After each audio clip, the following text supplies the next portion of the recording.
Welcome to Cage Minds MMA show. I'm Micah Frankel. Visit the website, cageminds.com. We have a lot of great stuff up there, including the MMA After Hours and Pro Wrestling After Hours podcasts, both of them presented by the After Hours Podcast Network. That's myself, along with veteran radio personality, Mr. Michael Carlisle. So I implore you to go check those out. We also have some interviews up this week. It's Fight Week, Legacy Boxing Promotions, back to boxing. So a lot going on the website and lead up to that event, not to mention an LFA right around the corner. So there's going to be a lot of interviews dropping this week on the website and the YouTube. That's Cage Minds MMA show if you haven't subscribed yet. Talking about supporting what I do. Also check out nmproshop.com to pick up your apparel. We're talking about tank tops, t-shirts, and just around the corner, it's going to get cold outside, so we're going to have the sweaters also available. First topic of business to get to is the Contender Series, and if you put on a performance, Dana White has been in a giving mood this season. 4 more contracts in all handed out. Genaro Valdez, Fernie Garcia, man, what a wicked overhand right. Carlos Hernandez and Mike Malott. Malott getting it done with a guillotine choke in 39 seconds, hurting his opponent, and then getting that submission off of a really horribly timed reactive takedown. Now, also getting a finish but not getting a contract was Joseph Holmes. In an unprecedented fashion, Dana says, "You impressed me, but not enough." November 14th, show up in Denver, Colorado. Fury FC 53. You get another opportunity to get a UFC contract, not to mention Mo Miller, Andreas Quintana, Trey Ogden, many Contender Series vets already signed up for what's going to be a star-studded card there on UFC Fight Pass. So that was how we kicked off the week. You continue it on with the UFC event on Saturday. As far as MMA fans, that's where our eyes were. That's where the attention was focused this weekend. Yeah, there was a big boxing event. Congratulations to Tyson Fury, heavyweight champion. Now has 3 belts. The lineal heavyweight champion, I guess, still continuing his role. And I mean, 277 pounds. It's crazy to think that he weighed in about, what's that, 13 pounds heavier than the UFC or MMA heavyweight weight limit. It's one of those crazy things with boxing that anything over 200 pounds, so 200 pounds all the way up to 277, still the same weight class. Wow. But Tyson Fury, I don't see anybody beating that guy. It would be a special fighter to take care of him. But again, we concentrate on MMA. Not to mention, we're not going to bring up like nice knockout win for the Diesel in bare knuckle boxing, taking out Melvin Gillard. First round, 1 punch it looked like, that one right hand into the eye, 5 breaks around the orbital of Melvin Gillard. Bare knuckle boxing really is shown to be as violent as people expected it. But we're going to concentrate, like I said, on MMA. And this past weekend, the UFC in Vegas, one more time, in the Apex, a top 6 women's strawweight bout in the main event. Mackenzie Dern coming in at number 4. Marina Rodriguez coming in at number 6. Dern sharing that number 4 with Yan Xiaonan. Dern had her shot in this fight. We knew that she had a big grappling advantage and that Rodriguez had a large advantage when it came to the striking. But I warned you, Dern was a wild striker, willing to throw that fastball, that overhand, and go after the knockout. There was no fear in her game. Dern had her shot in the second round, got the fight to the ground, had Rodriguez in some precarious positions, but was unable to find an opportunity to get the submission. Rodriguez, her jab, overhand right, her back leg kick, popping the knee, John Jones-esque, hacking away at the left leg of Dern, doing major damage, was beautiful. In all, it's 141 to 60 in landed strikes, and you saw Rodriguez survive in deep water with a shark. She was mounted, she had a back crucifix, she still was able to get out of those positions, beat up Dern, outwork Dern, who was definitely tired, showed a lot of heart and a lot of guts and determination. We know she's a gamer, but Rodriguez needs to be respected, not to mention wicked, just wicked step-in knees to the body, crushing the solar plexus. So much respect to Dern to be able to fight through those shots. It's now a 3-fight win streak for Rodriguez. Came in, like I said, at 6. Only going up from here, it's either number 4, Yan Xiaonan, or a date with Jessica Andrade, who says she wants to come back down to the weight class in order next for Rodriguez to get to that title shot. One more win, and she should get a world title opportunity. Continue looking on the card. The welterweights were in the co-main event. Randy Brown, Jared Gooden. Gotta add Jared Gooden to that list. And if you know me, you're going to know what I'm talking about the list. That list has Chael Sonnen. It has Conor McGregor.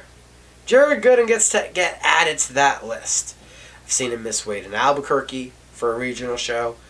He missed weight, and you can check it on Tapology for a Titan FC show. And I've talked to other reliable sources that said he's had to have fights adjusted in LFA because of missing weight. Then misses weight for this co-main event opportunity in the UFC.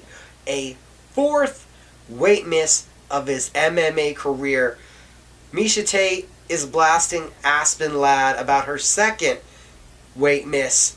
I'm much more worried about a fighter 25 fights deep into his career and doesn't see an issue, doesn't see that he's being less than a sportsman and treating his opponent unfairly.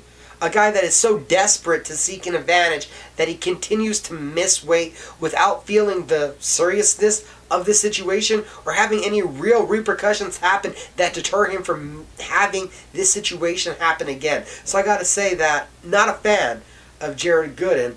Front kick to the mouth to open up the fight. Randy Brown dislocates his big toe. Thankfully, he's able to continue throughout the fight. A jab, a long side kick to the body. Not to mention these two exchanged big overhand rights. Randy Brown controls all 3 rounds, gets the unanimous decision. That's now wins in 4 of his last 5.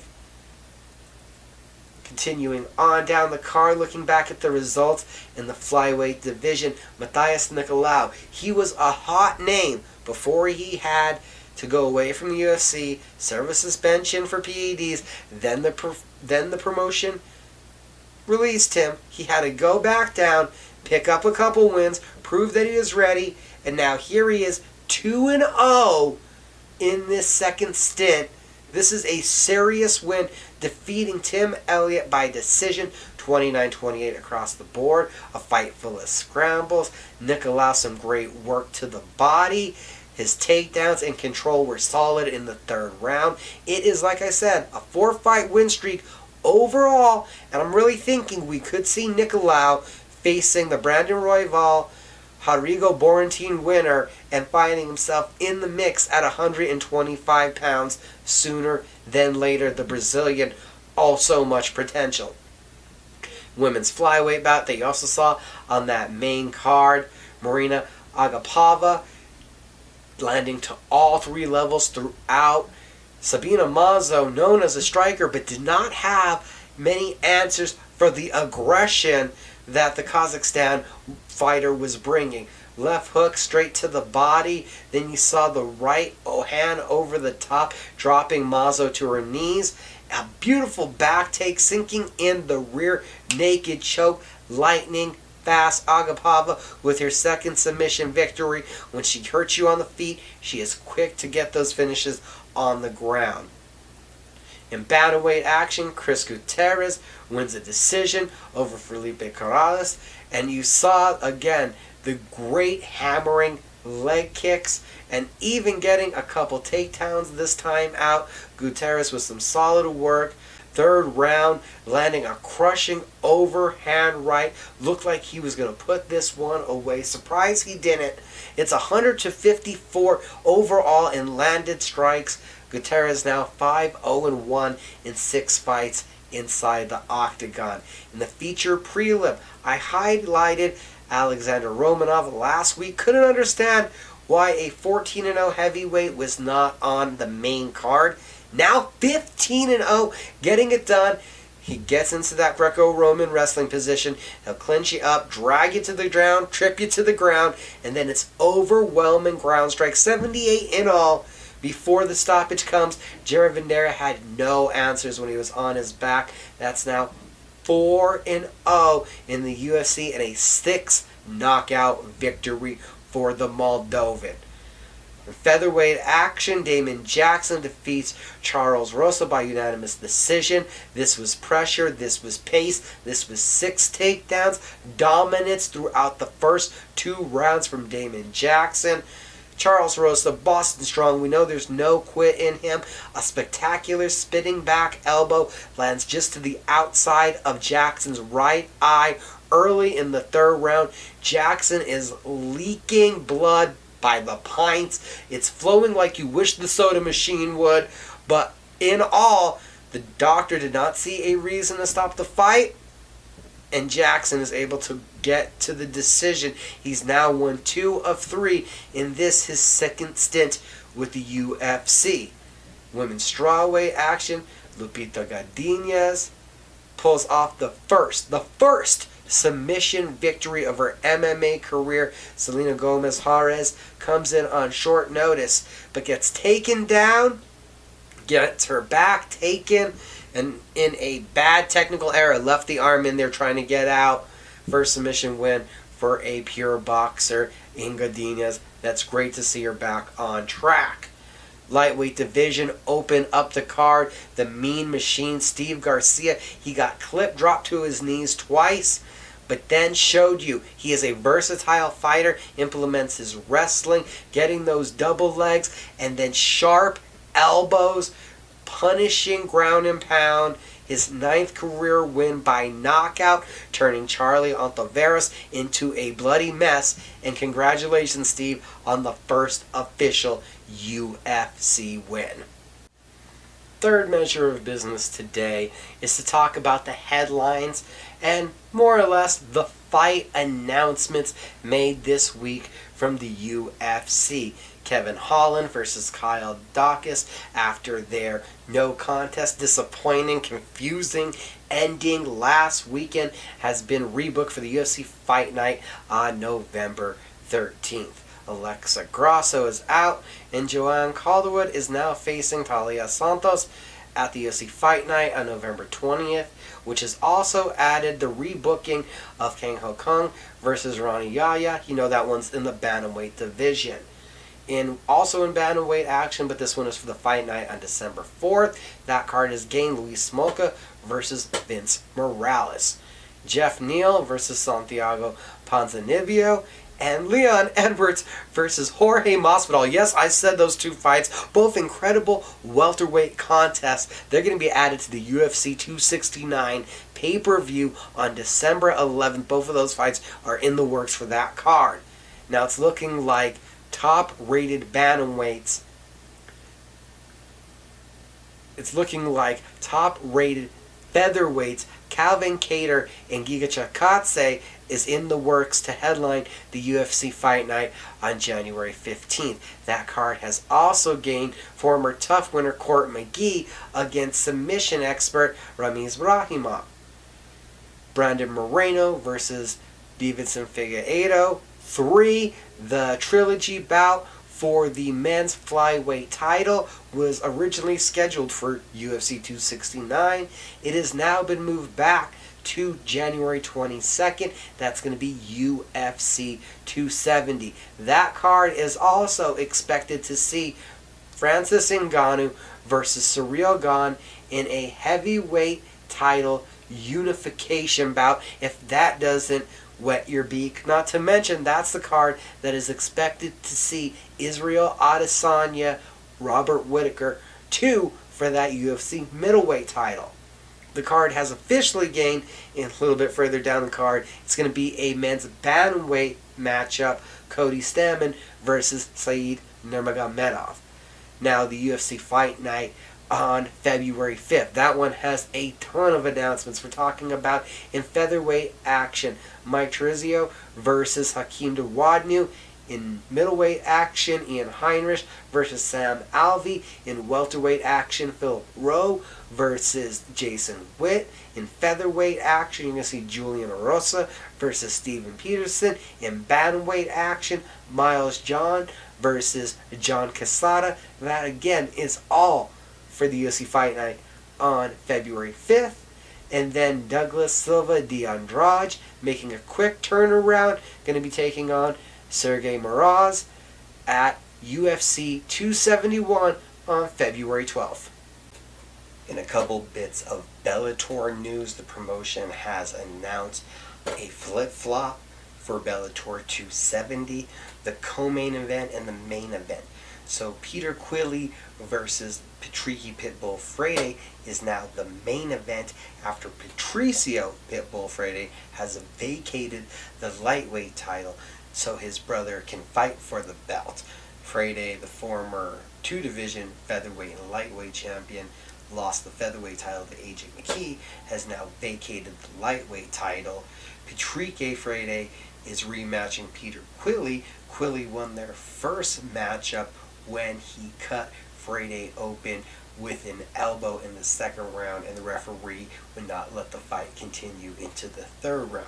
Additionally, Bellator has announced that Bellator 271 will be taking place in Hollywood, Florida. That main event will see Sinead Kavanagh, the Irish fighter, has won her last two, and she'll be challenging Chris Cyborg for the women's featherweight championship. You would expect that Cyborg is going to be an overwhelming betting favorite heading into this one. And the promotion lastly announced that heading into 2022, all main events will be 5 rounds following Yoel Romero's lackluster performance in a 3-round main event with Phil Davis, where he expected that main event to be 5 rounds, and also the lackluster main event that we got between Michael Venom Page and Douglas Lima. This is all pushed President Scott Coker in the direction of Bellator now heading towards 5-round main events in 2022. And I got one bit of news for you guys also from Legacy Fighting Alliance, LFA 117, November 5th. That one's going to be in California, Visalia Convention Center. We're going to see UFC vet Michinori Tanaka versus Brazilian Dynamo Ricardo Diaz. That's going to be your LFA 117 main event. We're going to be seeing Batsambrel David Dorch versus Eric Silva. That won a lightweight bout for your co-main event. And our fourth point to get to, this weekend's action. 4 events to talk about. 3 of them we're going to get pretty in-depth, and 1 we're going to mention a little bit. Start off with tonight, and again, Dana White handing out more contracts. You get a contract, you get a contract. If you score an impressive enough finish, it's the Contender Series.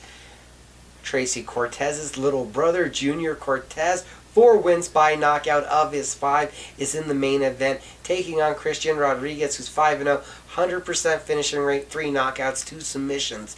But he did miss weight. Co-main event, we're talking about heavyweights. Lorenzo Hood, 12-4, 3-fight win streak, all first-round knockouts, taking on Martin Bidet, 8-1, 7-fight win streak, 6 knockouts, and a submission in that span. Jake Hardy meets Mitch Raspo in flyweight action, but Hardy missed weight also. He's 7-0, 5 finishes, 3 by rear naked choke, but again, missed weight. Raspo is a tough 28 vet, so you already got to know him if you were following along on ESPN+. Lightweight bout, Chris Duncan, he's back. He made weight. To remind you, he has 6 of his 7 wins by knockout, and he's been taking on Slava Borchev a technical kickboxer, 4-1 in his MMA career, but the guy has a litany of kickboxing experience. And in women's strawweight action, Catherine Poprocki, the Queen of Sparta, not her official nickname, but I'm always going to call her that after winning 3 fights in one night in Colorado, boxing, kickboxing, and MMA. She won the title. She's the Queen of Sparta, taking on unbeaten Maria Silva. 4 finishes of her 6 victories, 2 submissions, and 2 knockouts. Want to touch on it real quick. 1 championship in Singapore. This one is going to have the cage up, but no MMA. It's 1 first strike. We're talking about 8 kickboxing bouts, 1 Muay Thai. Incredible names on this one, from Smoking Joe Nanuat to Murat Gregorian versus Andy Sauer. Sami Zayn is on this card. And the main event, Superbon versus Giorgio Petrosian. Petrosian, the doctor. Surgical. One of the best kickboxers on earth. If you've ever wanted to give kickboxing a try and you haven't, this would be your time to jump on Bleacher Report Live and check out 1 championship, because this event is going to be something special. That's Friday morning. Saturday, it's a doubleheader of MMA action. You got Bellator and UFC again going head to head. We'll start off with Bellator, Glendale, Arizona. Bellator 268, the light heavyweight Grand Prix taking center stage. The main event, Vadim Nemkov defending the light heavyweight title against short notice replacement Julius Angliskas.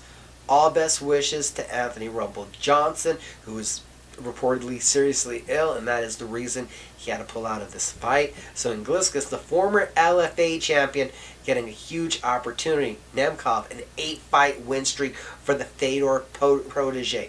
5 of them by knockouts and 1 submission in that span. Well, Angliskas, 9-fight win streak, 2 knockouts, 4 submissions. But the caliber of competition that the two have competed against is not the same level. Nemkov beating Bader, 2 wins over Phil Davis.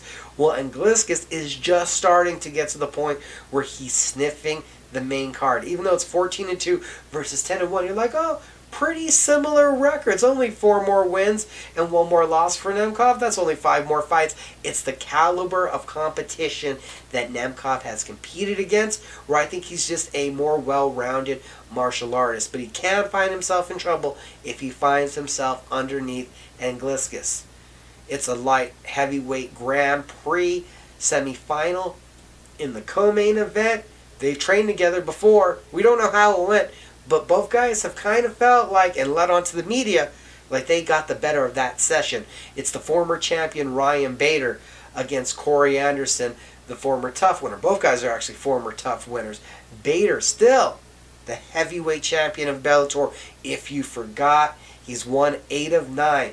13-0 all time when the fight has went to the decision. So even though he has 15 finishes, he's been finished 6 times. Anderson has won 6 of his last 7, and so far is 2-0 in Bellator. We remember a huge win streak got Anderson into a big position. Knockout loss to Jan Blachowicz. We saw that the UFC was not behind him. Greener pastures, things have looked better in Bellator. Both guys are wrestlers. Will that even matter? Bader has shown an ability to outthink a technical striker before, like Phil Davis. But this is a different striker in Corey Anderson. A much higher volume, a much higher output. But again, we've seen both of these guys hurt and finished by strikes. It's all interesting from this one. Can Anderson outwork Bader, or does Bader land a big shot? That is the question. A lot of questions in the feature fight, where you have the former WEC, former UFC lightweight champion, Smooth Benson Henderson, fighting on the same card as his wife. Bellator doesn't do amateur fights, but they're doing one on this card. We'll get to that in a bit. But a big night for Benson Henderson at home in Arizona, taking on former Bellator champion Brett Premise. Questions to be answered, a lot of them in this fight, because Henderson First fight in a year, looking to rebound from a 2-fight skid. But before that skid was a 4-fight win streak. The first loss was a knockout to Michael Chandler. Michael Chandler has moved on to the UFC. It's almost like that fight didn't happen, like it doesn't exist. You're still one of the top guys in Bellator. The loss to Jason Jackson. Only one guy is really crazy enough to jump up from lightweight to 170 on the Bellator roster, and it was Benson Henderson. He gave it his all, and it showed the coming of age of Jason Jackson. Does Henderson still have something left? He had 4 wins in a row, 3 of them by decision, the submission of Roger Murta. Now he's going to be taking on Premise. 8 of his 10 wins come by submission. Or come by finishes, 6 of them by submission. We've seen him get fancy, go-go platas, heel hooks, when he has a lower caliber of competition. Did he get lucky against Michael Chandler the first time? Chandler made it look like the second time. This is a big fight for Premise to prove that he is of title caliber and that it wasn't a fluke, his first championship win. Opening up that main card, you got Henry Corrales versus Vladislav Pavlovchenko. Corrales, a 5-fight win streak, faded into 1-3 over his last 4. Pavlovchenko is 9-1 over his last 10, 8 wins by submission, but he dropped a decision in his promotional debut. Was it jet lag? Was it the technical matchup against John De Jesus? Was it jet lag? Was it pressure? One more opportunity against a Bellator staple for Vladislav to make a huge impression. On the prelims, also light heavyweights are being featured. It's a big emphasis on this card.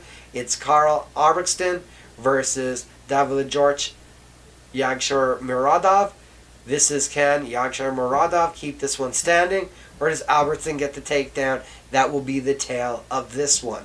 In lightweight action, a couple of LFA vets are battling. Bobby Lee versus the former champion, Nick Brown. Lee, 8 wins by submission, but he's 0-2 in Bellator. Will Brown, on a 4-fight win streak, 3-0 in the LFA, where again he won the title, is making his promotional debut. 2 fighters in opposite trajectories in that one.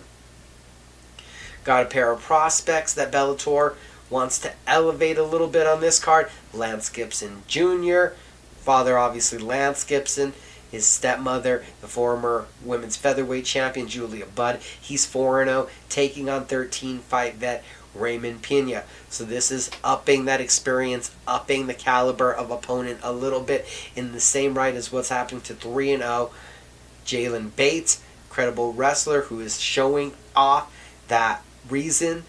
He's been a blue chip 5-star MMA prospect, taking on Rafael Montini.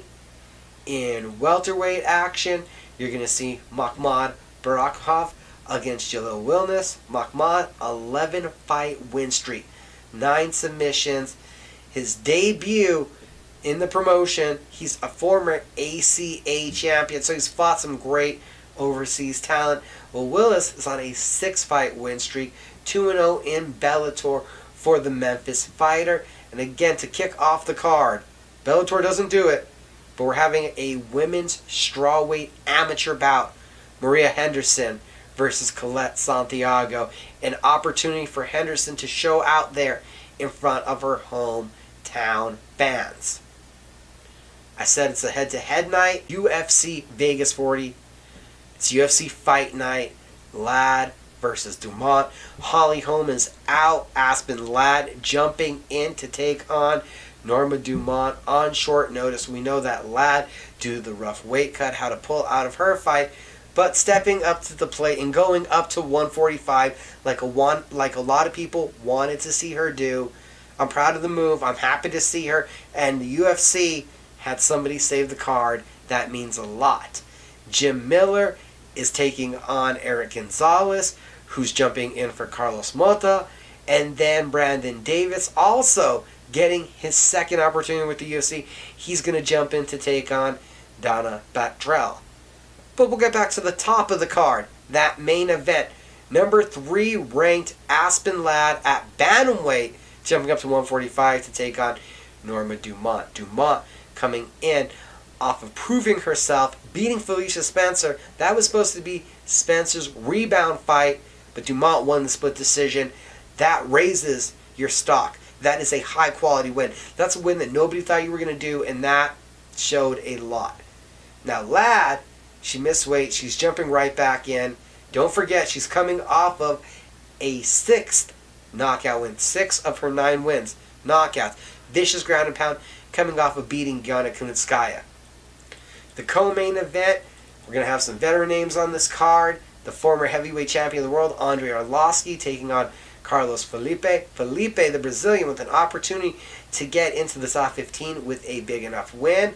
Arlovski, he's won 3 of his last 4, beating names like Felipe Lins, Tanner Bozier, and Chase Sherman. I think that it's a higher quality of opponent that Arlovski has beaten in those 3 victories than the straight victories of Felipe. Names like Junior Tafa, Yorgan De Castro, who's no longer with the UFC. So I gotta favor still the veteran coming in on this one, who not too long ago made a guest appearance on All Elite Wrestling. So Arlovski already working on possibly that second career if this fight does not go well. Mentioned Jim Miller is going to be taking on Eric Gonzalez. Miller has 18 wins by submission.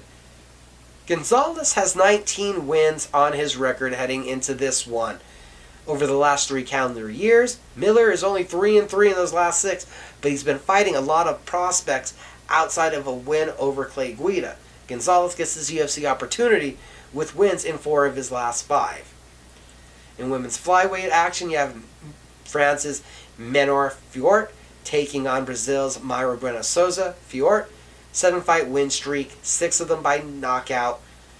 Bueno Souza, 7-1-1, 5 of those wins come by submission. So opposites gonna collide in that one. Opening up the main card, you have a middleweight bout that I find highly intriguing. You have Julian Marcus, 9-2, 100% finishing rate, taking on Jordan Wright, 100% finishing rate. Marcus, 6 knockouts, 3 submissions. His last 2, both been submissions, Maki Pitolo and Sam Alvey. If Marquez feels his arm is under your neck, he's taking that neck home. Wright has 7 wins by knockout, 5 submissions of his 12 victories, coming off a 64-second knockout of Jamie Pickett. You see Wright get it done with accumulation of shots, with pinpoint striking, but there's nothing that he can't land with. His kicks, his knees, his elbows, his punches, they're all dangerous. On the prelims, the feature one, a middleweight bout, Andrew Sanchez versus Bruno Silva. Sanchez, your 12-23 winner, is 4-2 in his last 6. Will Bruno Silva, he's on a 5-fight win streak, and all 5, including his UFC debut, have been knockout victories.